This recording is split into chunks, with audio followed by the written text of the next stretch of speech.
신앙과 종교에는 커다란 차이가 있습니다.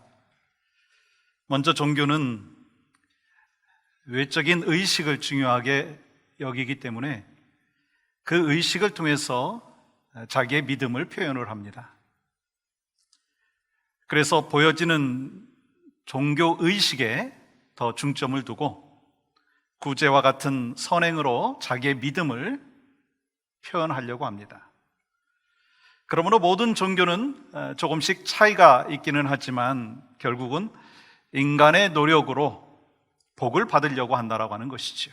그러나 기독교 신앙은 이 외적인 의식에서 출발하는 것이 아니라 하나님과의 인격적인 관계에서 출발을 합니다. 왜냐하면 죄와 허물로 망가진 우리를 위해서 우리 예수님께서 십자가에서 죽으시고 하나님과의 관계를 회복시켜 주셨기 때문인 것입니다.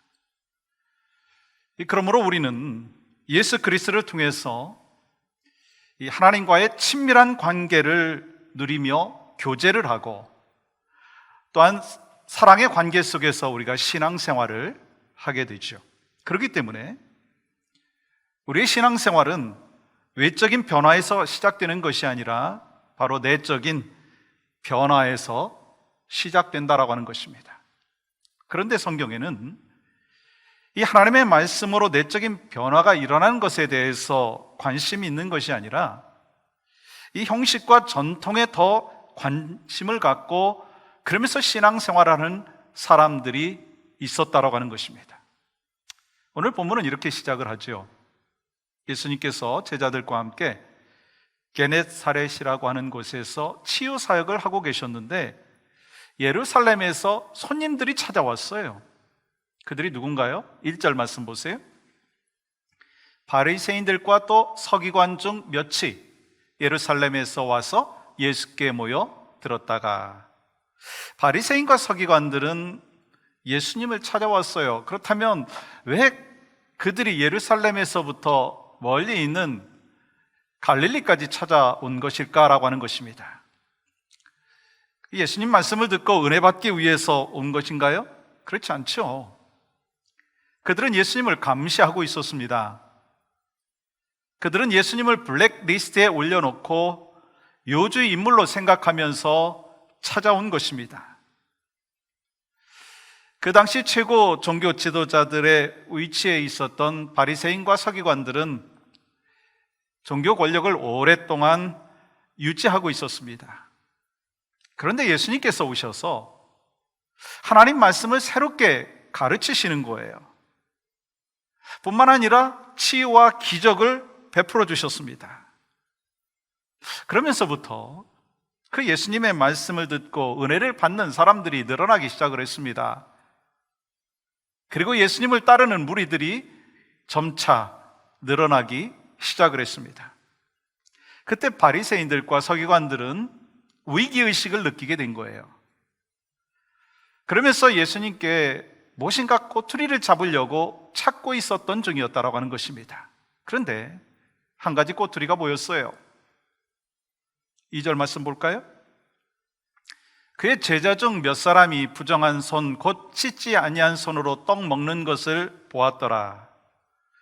이 바리새인과 서기관들은 예수님의 제자들 중에 몇 사람이 손을 씻지 아니하고 떡을 먹는 것을 본 것입니다. 그리고 5절 이렇게 기록하고 있죠. 이에 바리새인들과 서기관들이 예수께 묻되 어찌하여서 당신의 제자들은 장로들의 전통을 준행하지 아니하고 부정한 손으로 떡을 먹나이까? 예수님의 제자들은 다른 사람들에게 본이 되어야 하는데 전통을 무시하니 비난받아 마땅하다라고 이야기하고 있는 것입니다. 그래서 바리새인들과 서기관들은 이 문제를 갖고 예수님께 지금 항의를 하고 있는 거예요. 그러면 이 그들이 말하고 있는 전통이 무엇인가요? 유대인들이 지켜야 될 장로들의 전통입니다. 근데 문제는요, 그들이 만든 사람의 전통이 하나님의 말씀 위에 있다는 거예요. 사람들이 만든 전통보다 하나님의 말씀이 낮춰져 있다라고 하는 것입니다. 3절과 4절 말씀 보시면 이 바리새인들과 모든 유대인들은 장로들의 전통을 지켜 손을 잘 씻지 않고서는 음식을 먹지 아니하며 또 시장에서 돌아와서도 물을 뿌리지 않고서는 먹지 아니하며 그 외에도 여러 가지를 지켜 오는 것이 있으니 잔과 주발과 녹그릇을 씻음이로라. 유대인들은 씻는 것을 중요하게 여기는 정결 예식이 이방인과 구별되는 것으로 자부심을 갖고 있었습니다.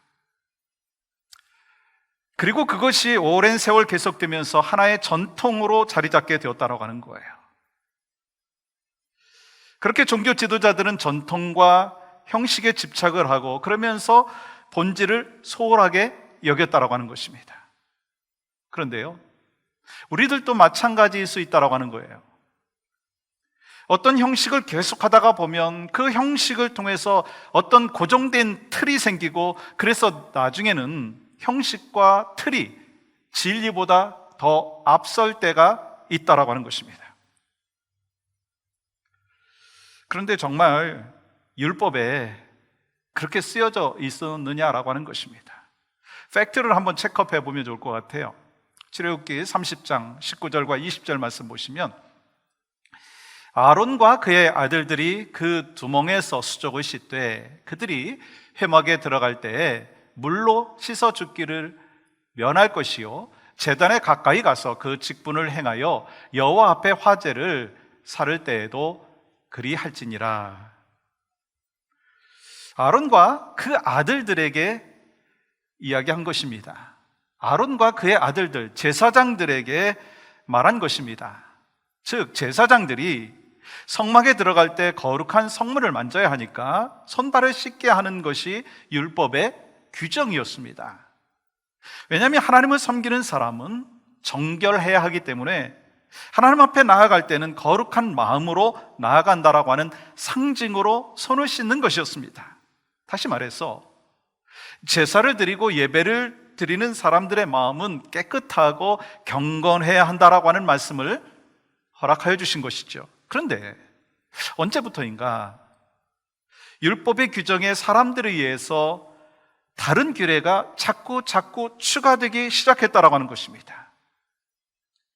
계명을 주신 하나님의 뜻은 뒷전에 밀려나고 형식만 남아서 오히려 형식이 더 디테일하게 되는 거예요. 형식이 더 엄격하게 세워지는 거예요. 그러면서 그들의 그 신앙의 전부가 돼버렸다라고 하는 것입니다. 그러면서 이 사람들이 음식을 먹을 때 손을 씻지 아니하면 죄다. 밖에 나갔다 돌아와서 물을 뿌리지 아니하면 죄다 라고 말하기 시작했습니다. 문제는요, 왜 손을 씻어야 되는지, 왜 물을 뿌려야 되는지에 대해서는요 별 관심이 없었습니다. 즉 본질보다도 형식에 집착하다가 보니까 본질은 없고 형식만 남게 되었다라고 하는 것입니다. 그러므로 그들은 정말 중요한 죄로부터 영혼을 씻는 일에 소홀했고 사람이 만든 전통이 본질인 하나님의 말씀, 율법의 핵심인 사랑을 가려버린 것입니다. 그들은 하나님의 영광이나 거룩함이 아니라 자신들의 전통을 유지하는 데 더 관심이 있었다라고 하는 것입니다. 왜 그랬을까요? 그들의 잘못된 열심 때문이었다라고 하는 것입니다. 즉 헛된 열심을 갖게 되면서 사람이 만든 전통이 하나님께서 허락해 주신 계명보다 우선순위가 돼버렸다라고 하는 것입니다. 그런데요, 우리의 삶에도 그러한 일들이 있지 아니하냐라고 하는 것입니다. 우리가 신앙생활을 하는데도 사람의 전통이 본질을 가리는 경우가 있지 않느냐는 거예요. 믿음의 본질은 하나님이시고 믿음의 본질은 하나님의 말씀인데 본질이 아닌 전통이 앞설 때가 있습니다. 그래서 본질은 없고 전통만 남아있다는 거예요. 우리도 마찬가지로 바리새인들과 같은 함정에 빠질 때가 있다라고 하는 것입니다. 신앙생활을 열심히 잘하고 있다라고 하는 자기 의의에 빠지면 성령님의 인도하심을 따르기보다는요, 겉으로 보여지는 것에 더 집중한다는 거예요. 하나님 앞에 예배하는 것이, 영과 진리로 예배하는 것이 가장 우선순위인데, 그냥 예배자의 자리로 앉아있는 것을 더 중요하게 생각할 수가 있다라고 하는 것입니다. 이 말씀의 훈련을 통해서 깨닫고 변화되는 것이 중요한 것인데, 그냥 말씀 훈련에 참가하는 것으로 만족한다라고 하는 것입니다. 영혼 구원에 대해서 불타는 마음을 갖고 영혼을 구원하고 그러면서 선교하는 것이 가장 중요한 것인데, 그냥 형식적으로 1년에 한 번 선교지에 가고 선교헌금을 한다라고 하는 것입니다.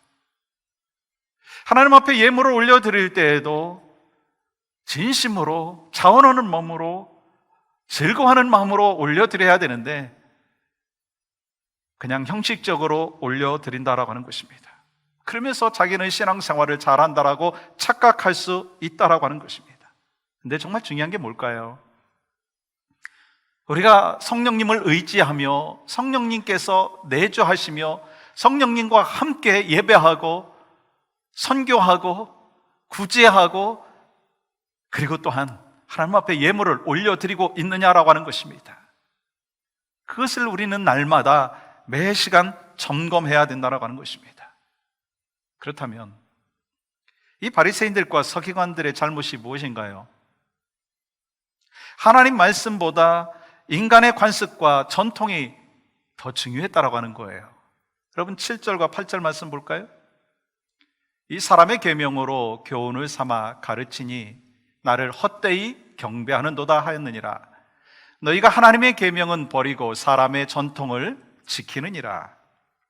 예수님께서는 그들이 사람의 전통을 지키느라 하나님의 계명을 버렸다라고 말씀하고 계십니다. 그러면 예수님과 바리새인들의 차이가 무엇인가요? 예수님께서는 하나님의 말씀이 우선순위이셨고 바리새인들은 사람의 전통이 우선순위였다라고 하는 것입니다. 바리새인들과 서기관들이 중요한 것이 무엇인가? 장로들의 전통과 유전이었다라고 하는 거예요. 그런데요, 이 전통에 좋은 점도 참 많다는 거 여러분 아시죠?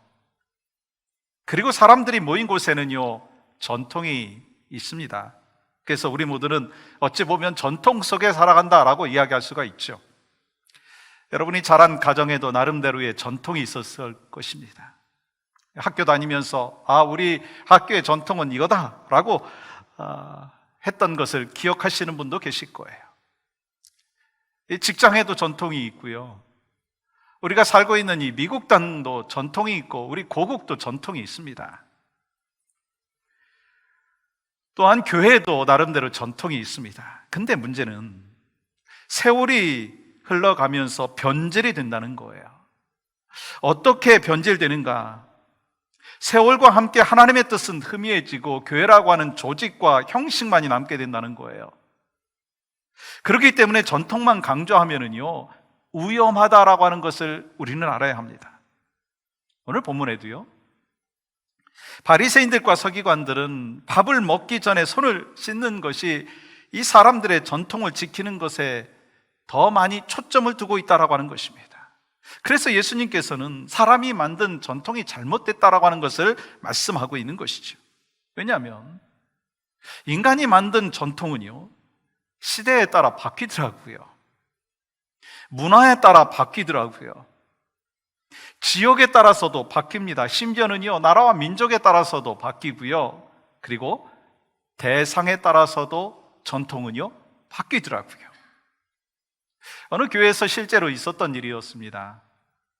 그 교회 청년부가 후원하던 이 선교사님께서 병이 생겨서 투병하게 되자 그 청년들은 선교사님을 돕기 위해서 한 가지 계획을 했습니다. 바자회를 해야 되겠다. 근데 문제가 생겼어요. 당회에서 바자회를 할 수 있도록 허락해 줘야 되는데 교회에서 무슨 장사야? 하면서 반대했습니다. 그러자 청년들이 어려운 선교사님을 돕겠다라고 하는 취지와 정신을 당회에 잘 설명을 해서 결국 당회에서 바제를 하도록 허락해 주었습니다. 그러면서 선교사님을 돕기 위해서 첫 해, 그리고 그 다음에도 3년 동안 바자회를 열었습니다. 그런데 4년째는 당회에서 먼저 청년들에게 바자회를 하라고 이야기했다는 거예요. 그 이유가 뭔가? 바자회를 지난 3년 동안 했으니까 그 바자회는 우리 교회 전통이라고 얘기한 것입니다. 무슨 말인가? 바자회의 의미와 정신은 없고 몇 년 동안 해왔으니까 그것이 우리 교회의 전통이 돼버렸고 이제는 그 전통을 지켜야 된다라고 하는 것이었습니다. 여러분, 어떻게 전통이 생기나요? 예를 들어서 어느 교회 강단에 카펫 색깔이 빨강색으로 되어 있었습니다. 우리 교회도 전에 그 강단에 카펫 색깔이 빨강이었죠. 기억하시죠? 그런데요, 30년 정도만 빨강색 카펫이 깔려 있다면 그것은 그 교회의 전통이 되어버린다라고 하는 거예요. 그러면 전통이 세워지고 굳어지면 어떤 일이 일어나는가? 다른 색깔로 바꾸기가 어렵습니다. 그렇지만 시대가 바뀌었으니까 다른 색깔로 바꾸려고 하면 그때 어느 한 사람이 이야기합니다. 우리 교회 강단의 카펫은 지난 30년 동안 빨강색으로 했습니다. 그것이 우리 교회의 전통입니다. 그러면 사람들이 잠잠해지죠. 30년의 전통이 눌러버린 것입니다. 거기다가 성경적이라고 한다면 더 심각해지는 거죠. 강단 색깔은 예수 그리스도의 보혈의 피를 상징한다라고 이야기를 하면 더 이상 할 말이 없어집니다. 전통에다가 성경이 더 추가된 거예요. 물론 그것은 근거 없는 성경을 인용한 것입니다.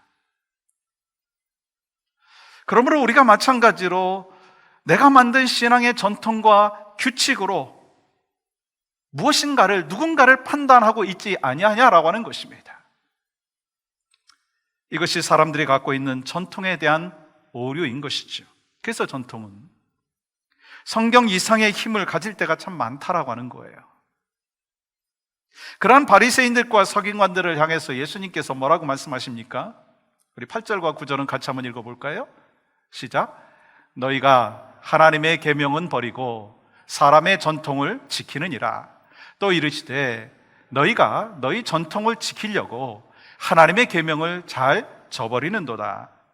그들은 사람의 전통, 즉 사람들이 만든 종교적인 전통은 지키면서 정작 하나님이 주신 계명은 버렸다라고 하는 것입니다. 예수님께서는 하나님의 말씀보다 사람의 전통을 더 중요하게 여긴 바리새인과 서기관들에게 너희들이 외식하고 있다라고 하는 것을 지적하시면서 한 가지 예를 들어서 말씀을 해주시는데 그것은 바로 고르반이었습니다. 고르반이라고 하는 것은 예물, 선물, 제물을 뜻하는 히브리어입니다. 그러므로 고르반은 하나님을 높이고 하나님께 헌신하기 위해서 출발한 아주 좋은 전통입니다. 그리고 하나님께 드렸기 때문에 개인적인 용도로 사용하는 것을 막는 맹세의 성격을 갖게 되었습니다. 그러나 시간이 지나면서 그 의미는 상실되고 부모님을 모시는데 쓰여야 하는 땅이나 재물에 대해서 고르반이라고 선포하면 부모님을 모실 책임을 회피할 수 있었다라고 하는 것입니다. 그러니까 고르반 제도를 악용한 것이죠. 심지어 고르반하고 맹세한 재물과 물건도 하나님 앞에 바치지 않는 경우도 생겼습니다. 결국 뭐냐면 생색만 내고 자기 이익만 추구한 것입니다. 그러니까 이 고르반이라고 하는 전통을 이용해서 하나님께서 십계명의 5번째 계명인 부모를 공경하라라고 하는 그 말씀을 무시해버린 거예요. 우리는 왜 신앙생활 합니까? 바로 우리의 마음을 변화시키기 위해서입니다. 왜 우리는 예배를 드립니까? 바로 우리의 마음을 하나님 앞에 드리기 위해서 예배하는 것입니다. 우리의 마음을 예수님의 마음으로 바꾸기 위해서 우리가 예배하며 말씀을 읽고 또한 신앙생활을 하고 있지 않습니까? 그러나 세월이 흐르면서 이제는 예배가 전통이 되어버렸어요. 묵도로 시작해서 축도로 마치는 것만이 하나님께 드리는 예배이고 그 예배만이 하나님께서 기뻐하신다라고 생각하게 되었다는 거예요. 예배 드리지 아니하면 뭔가 찜찜하기 때문에 습관적으로 예배를 드리고, 예배 드리지 아니하면 벌 받을까 봐 예배할 수 있는 전통이 만들어진 것입니다. 내 안에. 그것은 참된 예배자의 모습이 아닌 거 아시죠? 우리는 예배 속에서 진정으로 하나님을 만나야 하고, 예배 속에서 하나님 앞에 나를 온전히 드려지는 것이 참된 예배인 것을 우리는 분명히 잘 알고 있습니다. 예배자의 자리에 나와 있다고 해서 예배를 온전히 드렸다고 할 수가 없다라고 하는 것입니다. 온라인 예배를 드리면서 유튜브를 켜놨다고 해가지고요, 예배를 드리는 것이 아니라고 하는 것입니다. 예배를 통해서 감격이 있어야 되고, 예배를 통해서 기쁨이 있어야 되고, 예배를 드리면서 성령의 임재하심의 은혜를 경험해야 된다는 거예요. 형식만 남아서는 안 된다라고 하는 것을 말씀하는 것입니다. 진정한 크리스찬은 예수님 때문에 깨끗해지는 것이고, 예수님으로만 깨끗해지는 거예요. 다시 말씀드려서 바뀌지 않는 우리가 예수 그리스도 믿고 예수 그리스도 안에 있을 때 우리는 바뀔 수 있다고 하는 것입니다. 여러분, 사람이 바뀝니까? 안 바뀝니까? 안 바뀐다고 이야기하시는 분들은요, 자기가 안 바뀌니까 다른 사람도 안 바뀐다라고 생각을 하십니다. 근데 사람이 바뀝니까? 안 바뀝니까? 내 힘으로는 바꿀 수가 없습니다. 그러나 주 안에 있을 때, 그리스도 안에 있을 때 사람은 바뀌는 줄 믿습니다. 진정한 기독교인은 예수 그리스도로만 깨끗해질 수 있고 하나님의 말씀으로만 바뀔 수가 있다고 하는 것입니다. 그렇다면 예수님을 무엇 때문에 믿느냐라고 하는 거예요. 내가 부자 되기 위해서, 내 병을 고침받기 위해서, 내 소원을 뭔가 좀 이루기 위해서 그것 때문에 예수님을 믿느냐라고 하는 것입니다. 아니죠. 사람의 교훈과 전통으로 도저히 바뀔 것 같지 않은 내가 예수 그리스도로 인해서, 예수 그리스도의 보혈의 피로 인하여 놀랍게도 바뀌지 않는 내가 바뀌는 것, 그것을 믿는 거 아니겠습니까?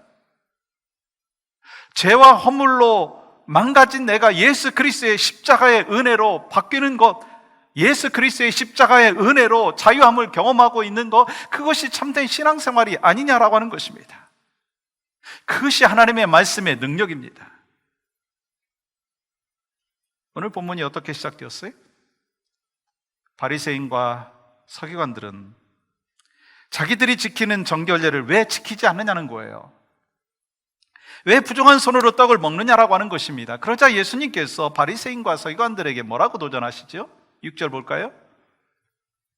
이르시되 이사야가 너희 외식하는 자에 대하여 잘 예언하였도다. 기록하였으되 이 백성이 입술로는 나를 공경하되 마음은 내게서 멀도다.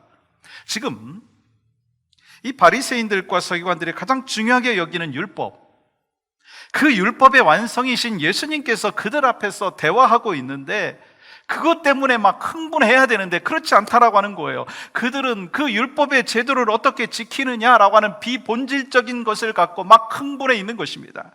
마찬가지로 교회에 와도 정말 중요한 것에 관심이 없는 사람들이 있다고 하는 거예요. 정말 중요한 분이 누구입니까? 우리가 예배하면서 정말 중요한 분이 누구입니까? 우리의 삶 가운데 정말 중요한 분이 누구이십니까? 예수 그리스도이십니다. 예수님께서 우리의 구원자 되심을 믿습니다. 예수님께서 여러분과 저의 소망이 되신 줄 믿습니다. 생명 되신 예수 그리스도 안에서 살면 삶의 어떤 어려움 속에서도 능히 이기는 은혜를 경험하게 될 줄 믿습니다. 그것이 신앙생활이고 그것이 하나님께서 우리에게 주신 귀한 은혜 아니겠습니까?